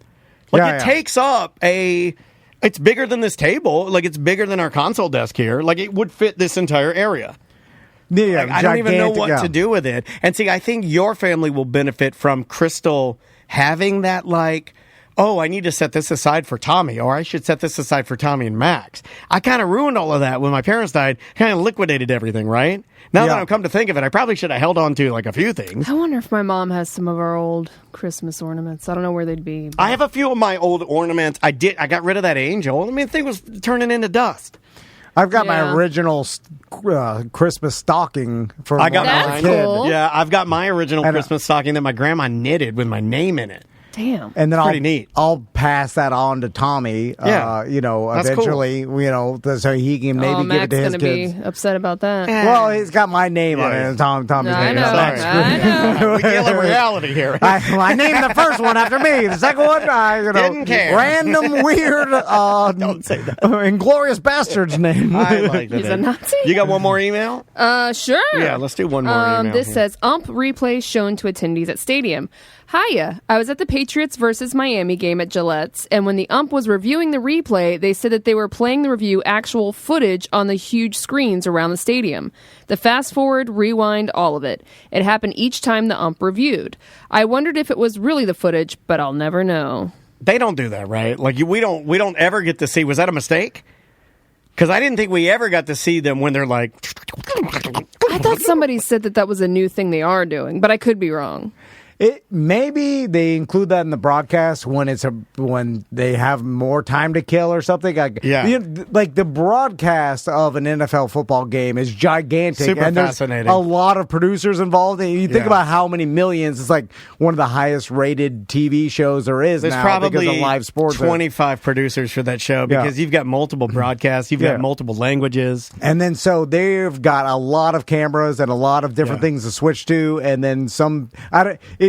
Behind the scenes of there should be a reality show just about producing a live sporting event, because that's pretty fascinating. That is like a behind the scenes thing. Yeah, that'd be awesome. Because there are famous producers that they hire for big games, because some producers are considered better. It's like broadcasters. They'll get Al Michaels for a bigger. You know what I'm saying? Yeah. One of our buddies is becoming one of those guys in the NFL. I don't know if we'll ever have the ability to talk to him in that capacity, but our buddy Austin Hiddle, who worked with us at Orlando City Soccer. Is he working his way up the ranks of it? Man, and he's crushing it. He's currently still with the Falcons, but I want to say he's in charge of everything for them. Like, he's a young dude. Yeah, he's young, and he's like their guy. And then he got pulled into, I see him getting pulled in to do stuff for like Pro Bowl or NFL Network. And I'm like, there he goes. Yeah. You work your way up the ranks. Just be in charge of once you stop working for a team and you start working for the NFL, holy smokes. We need to get him for a weird job Wednesday. I'll reach out to him for sure. All right, we will see you tomorrow. Welcome to A Corporate Time with Tom and Dan. I'm Tom. I am Dan. Samantha, our producer's here. Hello, Sam. Hello. We do have a guest, but before we get to our guest, let's talk about YouTube and Twitch. We stream every single Monday through Friday, and we'll probably be doing so in the new year. So head over to tomanddan.com. Wait, no, go to YouTube/Tom and Dan Live or Twitch. Tom and Dan Live. There. Yeah. And you could also listen to audio only if you want. You can. But, of course, the video as well. We're on Spotify now. We're on YouTube Podcasts. We're on Amazon Podcasts. All the podcasts. So New Year's Eve is coming up. It is. And New Year's Eve, just like the 4th of July, it's a huge fireworks holiday. And I wonder when they started... maybe Craig knows when they started with fireworks, or fireworks became like a New Year's Eve thing as well. Because it seems like 4th of July and New Year's Eve are the two staples, you know. Yeah. So Craig from Pirate Spot Fireworks is here. How you doing, Craig? Good. How are you? Hey, man. Good to see you. Of course, multiple locations. They got their original location in Longwood. Yep. That's open. That's opening on. I was going to say, is it open tomorrow? Tomorrow. There you go. Or today, if you're listening to this on the radio Friday. podcast. It's Friday, open, baby. Today or tomorrow. Yeah. And then the other two locations open up on the 26th, and that's Sanford and the Central Town Center Mall, and then also Eustis location as well. What is your biggest location? The Longwood location. The Longwood. Yeah, It's been there the longest. People know it for so many years now. So. Yeah. And you got like your repeat customers. You got regulars now that show up. I mean, that is kind of the only problem, is that your fireworks are so good that the regular, if you don't get there quick. There's some guy with a King Ranch that comes by and he's dropping. I mean, what are you dropping, Craig? $50. What's considered an amazing, over the top, like shocking to you? Do you have a personal display someone's bought? Do you have one that you can give us the number on? You were like, wowie. Yeah. So like if you're just coming in and you're doing it for your house or a group of friends or something like that, if you honestly you spend more than like $700 or $800, I'm like, man, that's going to be a nice little show. Yeah. But we have people who come in who drop like $3,000. Wow. Like, and I'll ask, are you guys doing like a neighborhood thing? No, I'm me and the family and the next door neighbors are. Yeah. I know those guys. I've got some guys that I send to you that do, and this is the thing I see the most. I think this is very Florida, especially in an outdoor Florida rural neighborhood. You get the people that'll be like, everybody gave us $250. we got $2,000. You know what I mean? Like each house gave $250. And pool your money. Yeah, and then they go and they send like a representative from each family or like a kid or two, and they all go down and pick out different things. We see that so much. Is that the number one thing that people do? Oh, Is yeah. the neighborhood Even like pooling? more after the pandemic. I think during the pandemic, whenever all the cities canceled the fireworks shows. Yeah. And then, of course, they legalized fireworks in Florida as well. We had seen it a lot before pandemic, but then after that, it just really blew up. People coming in where they're putting on a neighborhood show where they got 10 neighbors who all chipped in $200, and they want to do stuff for the kids, but then they want to do the big stuff for the show at night, and it's a lot of fun. When I was way back in the day, whenever I lived in Claremont, 30 years ago, we had 8 houses on my cul-de-sac. We did the same thing. We actually put a little a bar across the cul-de-sac road. All the neighbors were into it. We all chipped in, and we did fireworks. You go buy them from wherever, and we did a big barbecue out there and stuff. So it was great. Nice. I knew all the neighbors. Look forward to it. We did it like 3 or 4 times a year. We'd have a neighborhood party, but then we always did fireworks on New Year's or 4th of July. Yeah. So and that's how you got to where you're at now. I know. It's the origin story of a supervillain. Well, then Craig, because we known Craig for, God. I knew before the 10th, right? 18 years. I knew when you I was would about be to say like, damn near 20. I remember when you'd be like, hey, I'm going to get the fireworks again. Do you want some fireworks? I got half a container this time. I might have overdone it. Yeah. So what are there any new? We always ask you this. I know that sometimes there are, sometimes they're not. Are there any new fireworks that are the one that everybody wants? The hot item of 2023. Well, so most people haven't seen them yet, but we have some new items that are really cool. Where there's a new effect that has almost like a delayed sparkle, where it goes up and it breaks and it has an effect, and then after a few seconds, there's an after effect that goes on with sparkles in the air and anything else like that. Oh wow! And that's really cool. And it's funny because you can tell when they come up with something new that's kind of cool because they put it in 10 different things. Okay. Yeah, they overuse it. goes from 0 to here we have these 10 different cakes that all have some form of that effect. And of course, I'm like, oh, give me the best 4. Yeah, there you go. I remember when the smiley face came out, and that was a blew huge your mind, right? Smiley face. There's shapes now. But it'd always be upside down. You could never get it perfect. A little he's got an indifferent look on his face. Also, depending on how it blew up and the angle you were looking at it, you're because is that a butt? If you look at a smiley face sideways, it's just a line. It's a line of stars. You're like, I don't see anything. Write that down. Actually, smiley face sideways is but a line. I like that. But every once in a while, and then you're like, well, this is a new craze. Yeah. It's gonna be you're gonna spell out things, and then it kind of it burned hot, and then no more smiley face. I feel like smiley face killed out anything you could spell because they were like, well, what's better than a smiley face? Come on. I thought maybe writing help would be kind of fun. You know what I always liked is in the cakes, the ones that go like those zipper cakes. Those need to be in everything. The ones that are just like machine gun fire. So we got lucky this year. People who come to shop, you're going to see that actually a lot of our prices dropped. Which, man, happy to say really? that. Yeah, because hold on, everything's gone up. I know. It's Don't crazy. tell people that. Build it into the price. It's called a fun fee. Every time I leave the house, it's $180. Just leave the house. My God. So shipping, because it 4th of July last year was on the Monday and the Tuesday and stuff. So the demand in the United States is much lower for fireworks. So. And, of course, after the pandemic, the shipping picked up like it normally was. Again, the ports are operating at 100%. So shipping prices dropped back down to what they were pre-pandemic. Okay. Now, the cost of the firework itself has still gone up from 3 or 4 years ago, but not that much. It was the shipping that was killing us because the shipping went up by 300%. Yeah. So now, thankfully, prices have gone down because demand has subsided. The other good news for me is I have everything. For the first time in honestly 4 years, I have plenty of everything. In fact, for New Year's, because usually I don't start getting imports until February or March for the following year. Yeah.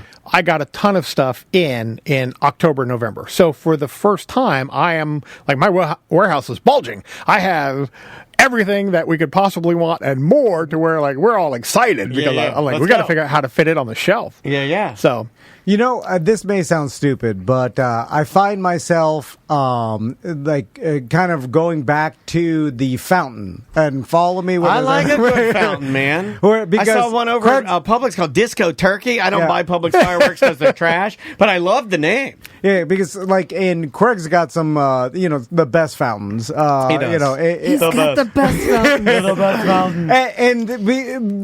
Because you look at like fountains and they've gotten a bad name over the years because they're known as like the Winn-Dixie fireworks. Yeah. They should be called blowtorches. Right? A blowtorch is the same as a fountain. Yeah. But sometimes everybody always wants mortars and rockets and or things just put fire in front of it. Fire fountain sounds better than fountain. But having some good fountains in your display is a crowd pleaser. It is. And also a break from loud explosions sometimes. For the little ones. And then so it lights up everything so you can see to light your cigarette. And people enjoy a good fountain. Yeah, I like it.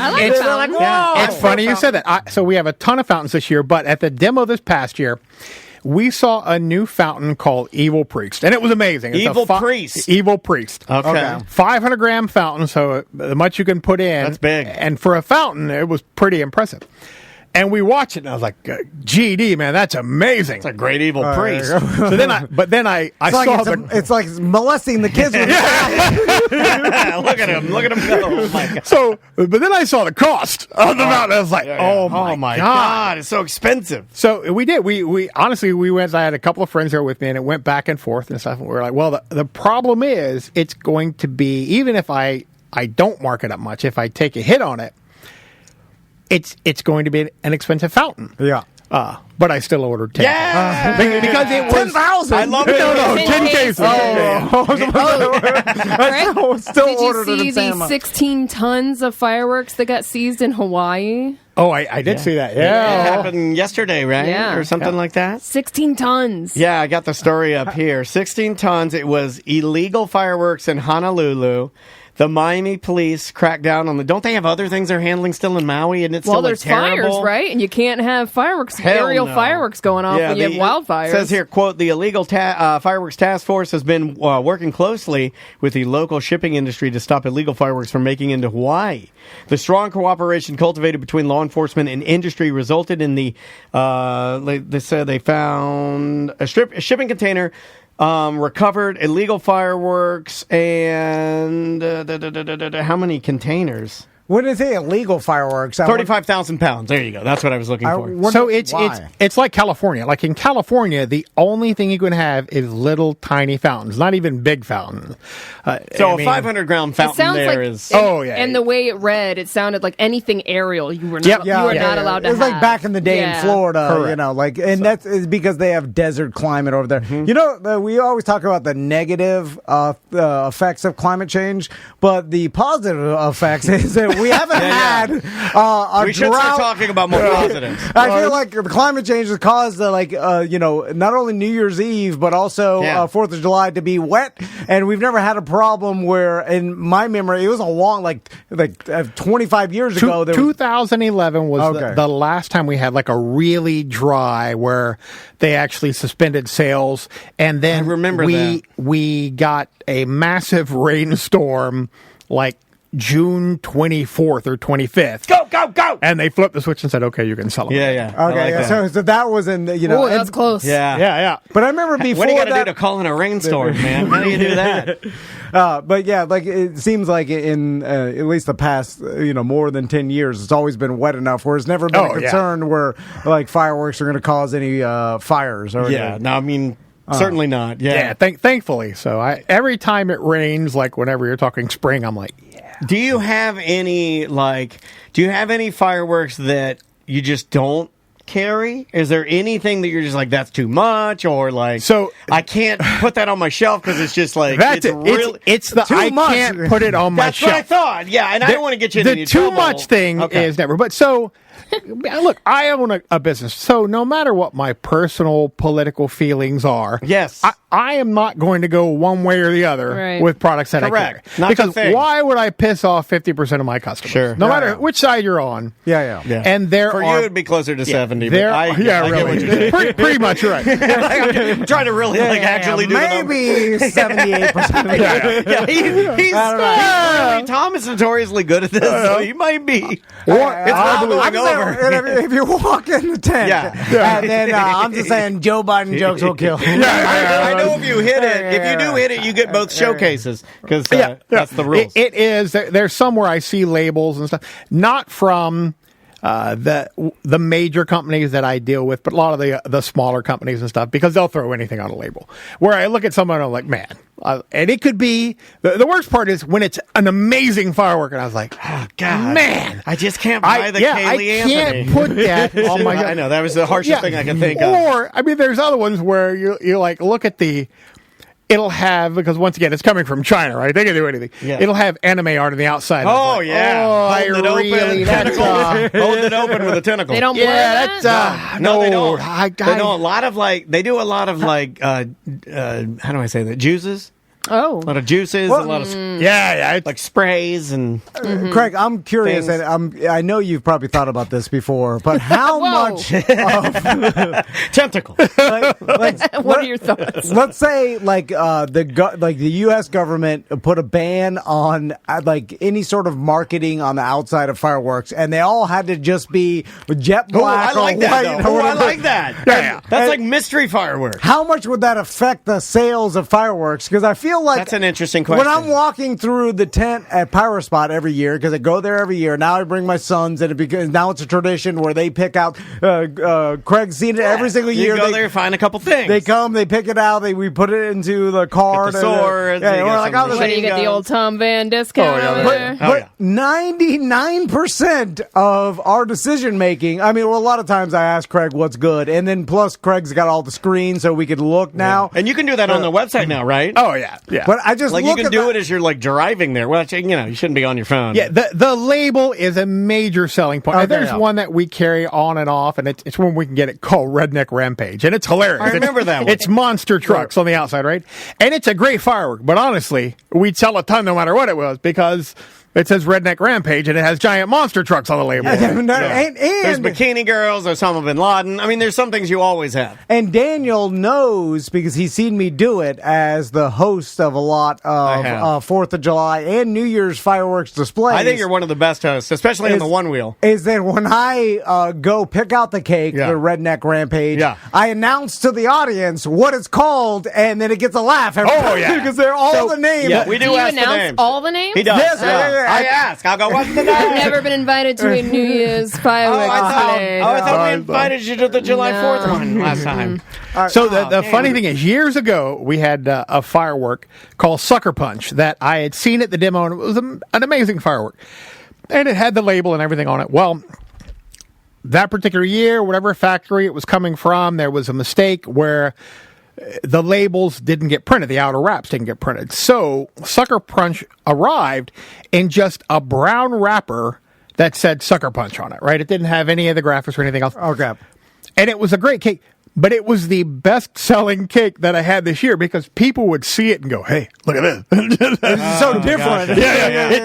It's got to be something good because it doesn't have anything on it. It's a black label. It's just the name in regular stencil print that says Sucker Punch with and it flew off the shelf.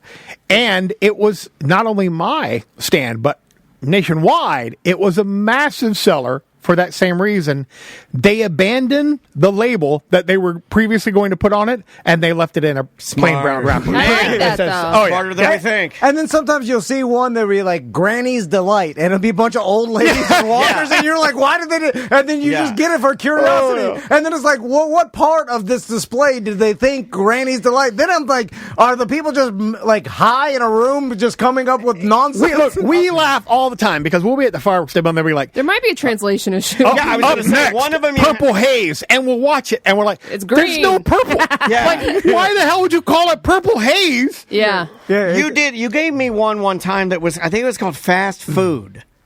and it had on the outside a bunch of different they're like Americans are fat and like fast food. It was like hamburger, hot dog, fry, but all copywritten from like all different Wendy's, Burger King, McDonald's, and it was all. And I'm like, that has nothing to do because they don't even understand what Americans like, but they think we like. But we do like it. I do really like fast food. I really do. I mean, redneck rampage and fast food. I think they know exactly, which makes me scared a little bit because and you guys might like Granny's Delight because I've heard about your porn. Yeah, ugly old Granny. The larger companies, you don't see it as much because they're worried about lawsuits and stuff. But whenever I see stuff from some of the smaller companies that come in, like they just grab whatever artwork they can find and they throw it on the label. So, you look at something, I look at the label and it's obviously like Disney artwork or Disney, and that's bad. But then you look at them and hey, that's from Call of Duty. Like they literally just stole images from Call of Duty and put it on there and came up with a name on it. The chat room said something that you'll have to kind of be our reporter on this year. The chat room has a very excellent question in the evolution of fireworks. Remember, we've done the shows where we go in there and read off all the names or whatever. Yeah. They're wondering, and I think this is from Sourdough in our chat room. I think this is a pretty smart idea. They think that how many of these cakes or different pieces of fireworks will have now AI generated images being used. Who's going to, because there's no copyright, you can do whatever you want. Total Wild West. Will we start to see that? So if you start to see that, a lot of times they don't care. Maybe AI is like, we don't need AI. Keep doing what we're already doing. There's no question because they ran out of ideas a long time ago. Yeah.